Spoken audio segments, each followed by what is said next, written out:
Hello बच्चों, कैसे हो आप सब। तो आज की हमारी क्लास होने वाली है डीकंपोजिशन रिएक्शन के ऊपर। अब आपने एक बात सुनी होगी, कंपोजिशन का मतलब क्या होता है कि अगर मैं बोलूं इस मटेरियल का कंपोजिशन कितना है तो आपके दिमाग में आएगा कंपोजिशन मतलब ये किस किसी से बना हुआ है। अब यहां पर मैंने एक वर्ड बोला डीकंपोजिशन। अगर मैं डीकंपोजिशन की बात करता हूं मतलब जिस चीज से बना हुआ है उसको हमें कहीं ना कहीं ब्रेक डाउन करना है। डी कहीं पर भी लग जाएगा मतलब क्या करेगा, उसको तोड़ेगा। तो आज हम इसी को पढ़ेंगे डीकंपोजिशन, जिसके अंदर एक बड़ा प्रोडक्ट छोटे छोटे पार्ट्स में ब्रेक डाउन होगा। तो करते हैं शुरू। What is decomposition reaction? A reaction in which single reactant, भैया एक सिंगल रिएक्टेंट होगा। भाई साहब देखो, आपको पता है रिएक्टेंट रिएक्ट करके बनाते थे प्रोडक्ट। अब यहां पर एक बड़ा सिंगल रिएक्टेंट है और वो किसमें ब्रेक डाउन हो गया भैया, हमारे पास प्रोडक्ट्स के अंदर ब्रेक डाउन हो गया। जैसे फॉर एग्जांपल ये जनरल फॉर्मूला तो हो गया ए बी। अब ये क्या हो गया बच्चे, हमारे पास ये इसमें ब्रेक डाउन हो गया। इसको क्या बोलूंगा मैं, डीकंपोजिशन। अब जिसको कंपोजिशन था वो डी हो चुका है, मतलब खराब हो चुका है। जैसे मतलब एडवांटेज डिसएडवांटेज, एडवांटेज अब डिस हो गई है, उसका कोई फायदा नहीं रहा, हमारा नुकसान करेगी वो हमारे पास। अच्छा, अब एक बात बताइए आपको, अगर मैं आज आपको कहूं कि भैया इसको तोड़ना है, अरे चल सारी बात छोड़ो, आपने एक चीज देखी होगी, हम जिम के अंदर जाते हैं या किसी भी स्पोर्ट्स एक्टिविटी करते हैं तो हम टायर के ऊपर हम कुछ मारते हैं, वो थोड़ा हैमर टाइप जो होता है उसको मारते हैं। अब जब मारते हैं तो उसमें हमारी एनर्जी खर्च होती है, हमारी एनर्जी बनती है। बताओ तो क्या होगा, उसके अंदर एनर्जी खर्च होगी।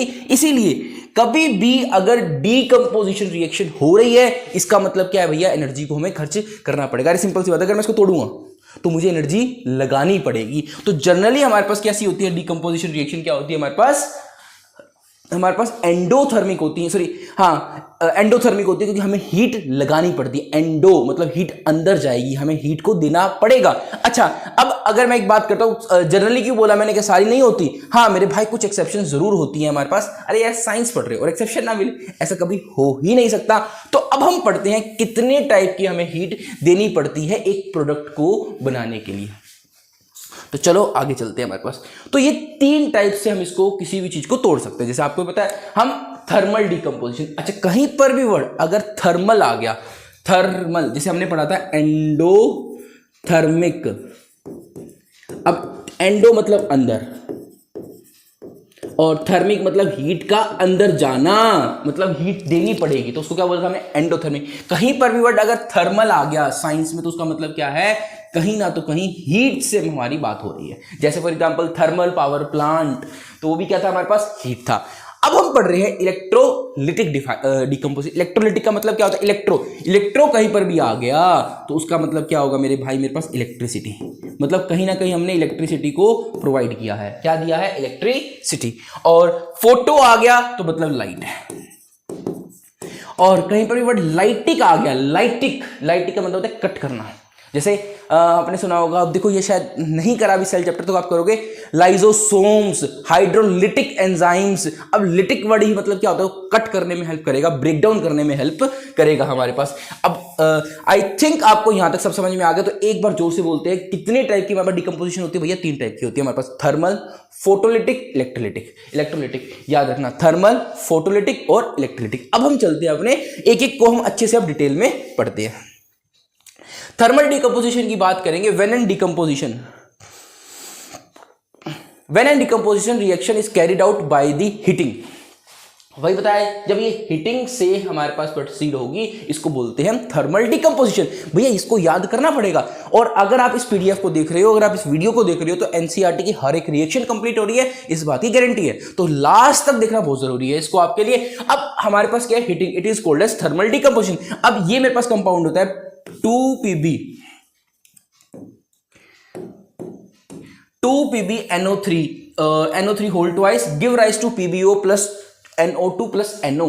अब देखो इसमें क्या हुआ, एक बड़ा प्रोडक्ट हमारे पास छोटे छोटे प्रोडक्ट्स के अंदर ब्रेक डाउन हो गया।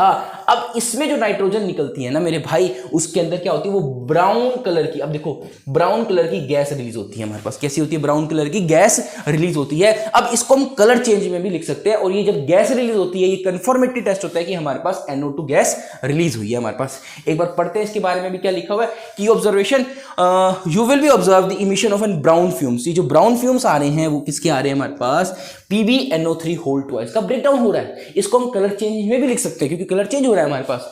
और इसमें क्या प्रोड्यूस हो रही है हमारे, these fumes are called nitrogen dioxide. अब ये फ्यूम्स किसके हैं, नाइट्रोजन डाइऑक्साइड्स के। तो मेरे बच्चे कभी भी अगर नाइट्रोजन डाइऑक्साइड्स है रिलीज हो रही है तो वो ब्राउन फ्यूम्स रिलीज करेगी और ये उसका कन्फर्मेटरी टेस्ट होता है। जैसे अगर आपने देखा होगा कार्बन डाइऑक्साइड का कन्फर्मेटरी टेस्ट क्या होता है मेरे बच्चे, हमारे पास मिल्की वे सॉरी वो क्या कह सकते हैं हमारे पास, जो हमारा कैल्शियम हाइड्रोक्साइड होता है, जो हमारे पास स्लेक लाइन होता है, उसको अगर हम उसमें से कार्बन डाइऑक्साइड पास करेंगे तो वो मिल्की हो जाएगी। तो ऐसे ही इसका जो कन्फर्मेटरी टेस्ट है वो क्या है हमारे पास, ब्राउन फ्यूम्स टेस्ट। तो चलते हैं हम अपने अगले पार्ट की तरफ। अब आई थिंक आपको एक बात समझ में आ गई होगी, व्हाट इज थर्मल डिकम्पोजिशन, कि भाई थर्मल मतलब इसको, हाँ ये बात बताना भूल गया आपको, इसके अंदर मैंने हीट प्रोवाइड करी है। क्या प्रोवाइड करी है, हीट प्रोवाइड करी है, तब जाके ये मेरे बच्चे क्या हुआ इसके अंदर ब्रेकडाउन हुआ।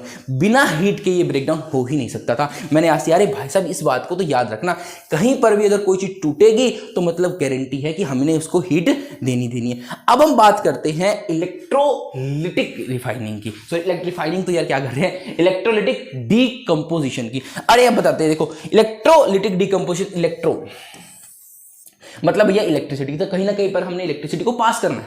अब जब इलेक्ट्रिसिटी को पास करेंगे किसमें से, वाटर में से, तो हमारे पास हाइड्रोजन प्लस ऑक्सीजन गैस निकल जाएगी। अब आप घर में ये काम मत करके देख लेना, क्योंकि इसके लिए हमें हाई वोल्टेज ऑफ इलेक्ट्रिसिटी को पास करना पड़ता है, जो घर में पॉसिबल नहीं हो सकता आपके लिए। आप कर सकते हो, ट्रांसफार्मर चाहिए होंगे उसके लिए, लेकिन आप नहीं कर सकते इसको। तो अब इसमें जैसे ही हम H2O के अंदर इलेक्ट्रिसिटी को पास करेंगे, ये हाइड्रोजन प्लस ऑक्सीजन इसमें रिलीज होगी। अब NCERT इसके लिए क्वेश्चन पूछती है आपसे कि हाइड्रोजन का जो अमाउंट होगा वो क्या होगा, ऑक्सीजन से डबल होगा। वो क्यों होगा, देखो इसीलिए मैंने आपसे एक बात कही थी, बैलेंस करना ना रिएक्शन को बहुत बहुत बहुत इंपॉर्टेंट है। अब जैसे इसको मैं बैलेंस करता हूं, मेरे को दिमाग में आता है कि भैया 2 हमारे पास हाइड्रोजन प्रोड्यूस होंगी और 1 ऑक्सीजन प्रोड्यूस होगी। अगर आप एक बात बताइए, अच्छा एक बात बताइए मेरे बच्चे, अगर आप साइंटिस्ट बन गए, आपकी एक फैक्ट्री है जिसमें आपको कहा गया है कि भैया आपको हाइड्रोजन गैस बनानी है। हाइड्रोजन गैस किस लिए बनानी है आपको, क्योंकि आपको किसी न किसी इंडस्ट्रियल पर्पस के लिए चाहिए। अगर आप बना रहे हो तो आपको इस बात का पता होना चाहिए जो लार्ज अमाउंट में रिलीज कर रही है वो कौन सी होगी हमारे पास, जो डबल अमाउंट में रिलीज कर रही है वो कौन सी होगी हमारे पास, हाइड्रोजन गैस होगी। और इस प्रोसेस से हमारे पास ऑक्सीजन गैस कम निकलेगी, हाइड्रोजन गैस ज्यादा निकलेगी। तो इन चीजों का आपको पता होना चाहिए, नहीं तो भैया आपकी इंडस्ट्री बंद हो जाएगी। अरे भैया आप ऐसे ही चीज में खर्चा लगा रहे हो जहां पर आपकी ऑक्सीजन कम निकल रही है, लेकिन चाहिए आपको ऑक्सीजन, तो क्या फायदा उसका। तो इसीलिए हमारे पास बैलेंसिंग ऑफ रिएक्शन बहुत जरूरी हो जाता है। समझो निकम्मो इस बात को। अच्छा एक चीज और मुझे आपको बतानी है इसके अंदर, आई थिंक आपको ये चीज अच्छे से समझ आ गई है। अब H जो पॉजिटिव होता है ना हमारे पास, H पॉजिटिव को जब इलेक्ट्रॉन मिलते हैं तब जाके वो क्या बनाता है, H2 बनाता है। तो ये पॉजिटिव है, ये कहाँ जाएगा, नेगेटिव वाले के पास जाएगा। नेगेटिव वाले को क्या बोलते हैं, एनोड या कैथोड, जल्दी बोलो एनोड। अभी पॉजिटिव है, पॉजिटिव कैटायन है, कैटायन कहाँ अट्रैक्ट होगा, कैथोड की तरफ, तो ये जाएगा हमारे पास कैथोड पे। हाँ तो ये कैथोड के ऊपर हमारे पास हाइड्रोजन गैस निकलेगी और एनोड के ऊपर हमारे पास ऑक्सीजन गैस निकलेगी। याद रखो भैया, ऐसे ही सीखना पड़ेगा आपको। और डबल कौन सी होगी, हाइड्रोजन गैस होगी, क्योंकि हमारे पास अगर उसको बैलेंस करेंगे तो 2 बार आती है हमारे पास। और अगर जैसे फॉर एग्जांपल यही कहा था ना आपको, जब क्यों जरूरत होती है, वो तो ठीक है आपकी बात कि लोगों को हमने प्रूव कर रहे हैं मेरे भाई, इसीलिए भी जरूरी होती है हमारे पास कि हम कितना पानी लगा रहे हैं और कितनी हमारे पास गैस निकल रही है। क्योंकि अब फैक्ट्री हो यार, फैक्ट्री में हर एक चीज कैलकुलेटेड होती है, तभी तो प्रॉफिट निकलता है। समझ रहे हो निकम्मो। चलो आगे चलते। The gas bubble is formed at the electrodes, note that the volume of an hydrogen gas is collected double the volume of an oxygen. देखो ये देखो यहाँ पर भी अगर हम देखते हैं ऑक्सीजन के अमाउंट, देखो यही क्या पॉजिटिव नेगेटिव लिखते हैं, गलत लिखा हुआ है ये, छोड़ो इसको। हाँ जी, जो नेगेटिव वाला पार्ट है हमारे पास, जो नेगेटिव वाला कनेक्टेड है, वहां पर कौन सी गैस निकल रही है हमारे पास, इसको छोड़ो तो याद रखना नेगेटिव वाले पे निकलेगी हमारे पास हाइड्रोजन गैस, जिसको हम क्या बोलेंगे, यहाँ से हाइड्रोजन गैस निकलेगी और यहाँ से बड़े भाई ऑक्सीजन गैस रिलीज होगी हमारे पास। याद रखना इस बात को, क्योंकि वो यहाँ से भी आपको फंसा सकता है। आ रही है समझ में निकम्मो। चलो चलते हैं अगले स्लाइड की तरफ।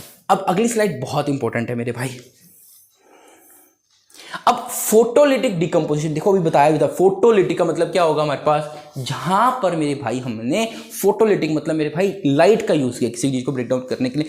आपने एक चीज देखी होगी बहुत सारी जो मेडिसिन की हमारे पास मेडिसिन होती हैं, वो कुछ तो होती है बिल्कुल ट्रांसपेरेंट फिल्म के अंदर, और कुछ जो होती है ना वो ब्राउन कलर के उसके अंदर होती है, हमारे पास रैपर के अंदर होती है, कुछ ब्राउन कलर की बोतल के अंदर होती है। वो पता है किस लिए होती है? क्योंकि कुछ केमिकल जो होते हैं जिनको जैसे ही लाइट मिलती है वो ब्रेक डाउन हो जाते हैं, उसको बचाने के लिए। और आपने बहुत सारी मेडिसिन के ऊपर ऐसा लिखा होगा, keep away from the direct sunlight, क्योंकि लाइट जो है वो उसको ब्रेक डाउन कर देगी। तो यहां पर भी क्या हो रहा है मेरे भाई, हमारे पास एक फोटोलिटिक रिएक्शन हो रही है। 2AgCl को अगर हम सनलाइट देते हैं तो वो Ag + Cl2 में ब्रेक डाउन होता है। ऐसे ये रिएक्शन AgBr के साथ भी होती है हमारे पास। अब देखो, अब फिर वही बात आ गई ना मेरे भाई, इसके अंदर 2 बार Ag मतलब Ag डबल प्रोड्यूस होगा Br गैस के मुकाबले में।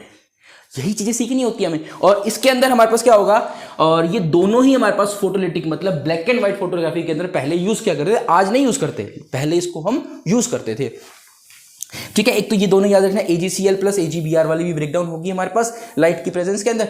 तो अब चलते हैं इसके अंदर आगे की observation, white silver chloride. White silver chloride ये भी किसका होता है हमारे पास, white silver chloride turns grey. अब ये भी किसका एग्जांपल है मेरे पास, ये भी किसका एग्जांपल है मेरे पास, कलर चेंज का एग्जांपल है हमारे पास। इसको याद रखना, कभी कभी वो पूछ लेता है आपसे कलर चेंज का एग्जांपल, 1-2 कलर चेंज के एग्जांपल जरूर याद करके जाना एग्जाम के अंदर। जैसे मैंने फ्यूम्स वाला बताया, तो grey in sunlight, this reaction is used in black and white photography, जैसे मैंने आपको बताया था। और एनसीईआरटी में भी ये लिखा हुआ है, दोनों रिएक्शन लिखी हुई है, AgCl वाली भी, AgCl वाली भी और AgBr वाली भी। तो अब हम चलते हैं अपने नेक्स्ट पार्ट की तरफ। अगर मैं बात करूँ, देख मेरे बच्चे, मैंने एनसीईआरटी के आपको पता सारी रिएक्शन ली है। एक एनसीईआरटी के अंदर FeSO4 + Fe2O3 + SO2 + SO3 वाली रिएक्शन भी गिवन है, तो इसको भी पढ़कर जाना, क्योंकि एनसीईआरटी वाले हम कुछ भी नहीं छोड़ सकते, वो कहीं से भी कुछ भी दे देगा। This reaction is observe under the single reactant breakdown into, देखो ये बात आपको पता है, this is a decomposition reaction ferrous crystal sulphate. देखो फेरस क्रिस्टल सल्फेट जो होते हैं ना मेरे भाई, इनका कलर होता है ग्रीन। ये जो होते हैं ना, इनका देखो पूरा जो होता है ये वो ऐसे बना हुआ होता है, FeSO4.7H2O, ये पूरा का पूरा ऐसे बना हुआ होता है।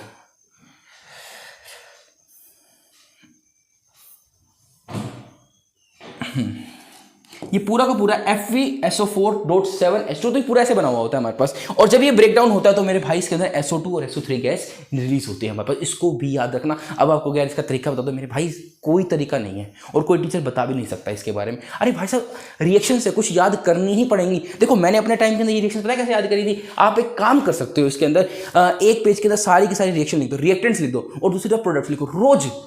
रोज तो नहीं, अगर हफ्ते में भी एक बार तुम लिखोगे ना, तो हमारे एग्जाम तक सारी की सारी रिएक्शन तुम्हारे दिमाग में टिप्स पर होंगी बस। अरे भाई साहब, स्मार्ट वर्क करो भैया, गधा भी हार्ड वर्क करता है, लेकिन हमेशा कभी भी क्या कह सकते हैं, जो डॉग्स होते हैं ना, जो स्मार्ट वर्क करते हैं, उन्हीं की वैल्यू होती है मेरे भाई। हार्ड वर्क तो सारे कर रहे हैं, तो इसीलिए सिर्फ ये करो हफ्ते के अंदर। गारंटी दे रहा हूँ कोई रिएक्शन एग्जाम में गलत नहीं होगी हमारे पास। तो चलते हैं आगे, एक रिएक्शन और है जो एनसीईआरटी में गिवन है, वो यही है, कैल्शियम कार्बोनेट ब्रेकडाउन होता है कैल्शियम ऑक्साइड के अंदर और कार्बन डाइऑक्साइड के अंदर। अब यही टेस्ट जो होता है मेरे भाई, इसको ही हम क्या करते हैं, अगर कैल्शियम ऑक्साइड कैल्शियम किसके अंदर पास करेंगे, कैल्शियम हाइड्रोक्साइड के अंदर अगर पास करेंगे तो ये हमारे पास मिल्की टेक्सचर देगा। तो जो मिल्की हमारे पास होता है टेक्सचर होता है, प्रोड्यूस होता है, या मिल्की टेस्ट होता है, वो किसके लिए होता है, कार्बन डाइऑक्साइड के कंफर्म करने के लिए टेस्ट होता है हमारे पास। अब देखो, अब मैंने आपको डिकम्पोजिशन रिएक्शन की सारी रिएक्शंस करा दी हैं, इसके अलावा एनसीईआरटी में और कुछ भी नहीं है। कल कुछ क्वेश्चंस भी करा दूंगा इसके, और प्लस मेरे बच्चे फिर नेक्स्ट दिन हम चलेंगे displacement and double displacement reaction को, और उससे पहले आपको रिएक्टिविटी सीरीज याद कराऊंगा। Thank you for watching my videos, please subscribe करके जाना इसको। Thank you.